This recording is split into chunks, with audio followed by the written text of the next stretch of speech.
আজকে আমি নিরামিষি নারকেল দিয়ে এঁচোড় বানাবো।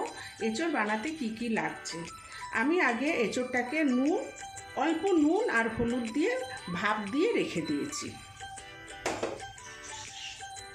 আর লাগবে আলুটাকে কেটে ধুয়ে রেখে দিয়েছি। এইভাবে নারকেলটা কেটে নিয়েছি, দেখো এইভাবে নারকেলটা কেটে নিয়েছি বড় বড় করে। এখানে আমার জিরে, ধনে, আদা আর লঙ্কা বাটা আছে, একসঙ্গে বেটে রেখে দিয়েছি। আর অল্প নারকেল কুড়ানো। আমি এই দিয়ে আজকে এঁচোড়টা রান্না করব। আমি আগে থেকে দেখো কড়াইয়ে ওভেনে বসিয়ে দিয়েছি, কড়াইটাকে ওভেনে বসিয়ে দিয়েছি। এবার আমি কড়াইয়ে তেল দিয়ে দেবো।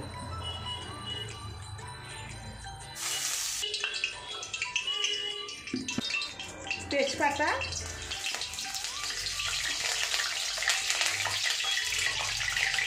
জিরে,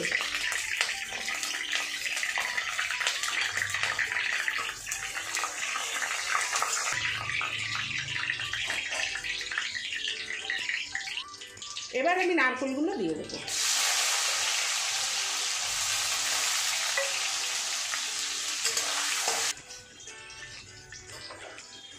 নারকেলগুলো বড় বড় কেটেছি। এই নারকেলগুলো মুখে যখন পড়বে এঁচোড়ের সঙ্গে খুব ভালো লাগবে খেতে। এবার আমি আলুগুলো দিয়ে দেবো।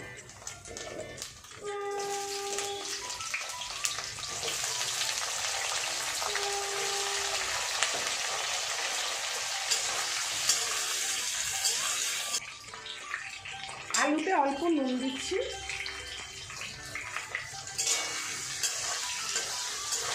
একটু ভাজা হয়েছে, এবার আমি মশলাগুলো দিয়ে দেবো। এই যে বেটে রেখেছিলাম যেই মশলা, এটা আমি দিয়ে দিচ্ছি। আদা, জিরে, লঙ্কা, ধনে সব একসঙ্গে দিয়ে দিই। টমেটো, নুন, হলুদ। এবার আমি মশলাটাকে কষে নেব। অল্প একটু জল দিয়ে দিচ্ছি, তাহলে কষানোটা ভালো হবে।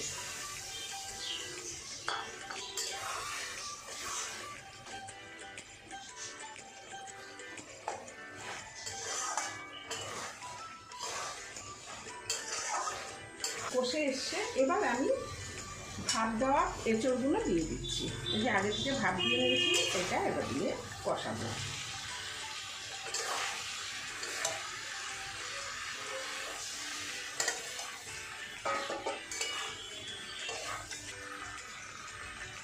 আমি এবার অল্প কোরানো নারকেলও দিয়ে দিচ্ছি।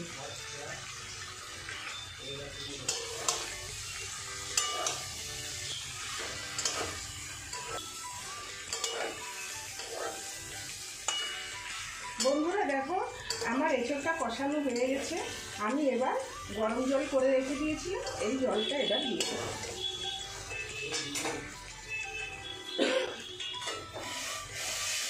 এই যে গরম জল আমি দিয়ে দিচ্ছি।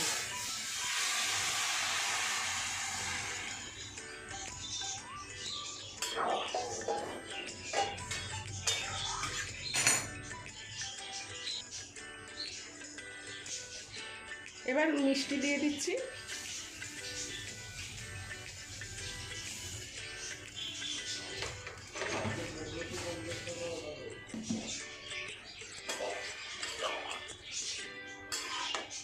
দেবো, এটা একটু সিদ্ধ হোক।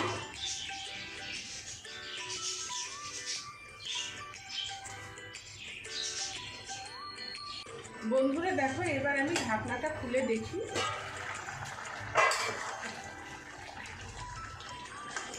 দেখো আমার এঁচোড় মোটামুটি হয়ে গেছে, আলুও সিদ্ধ হয়ে গেছে।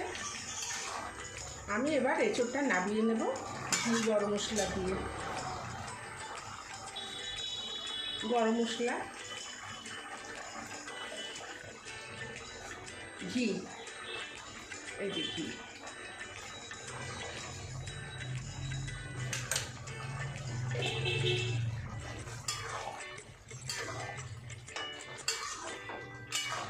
আমার নিরামিষি এঁচোড় রান্না রেডি।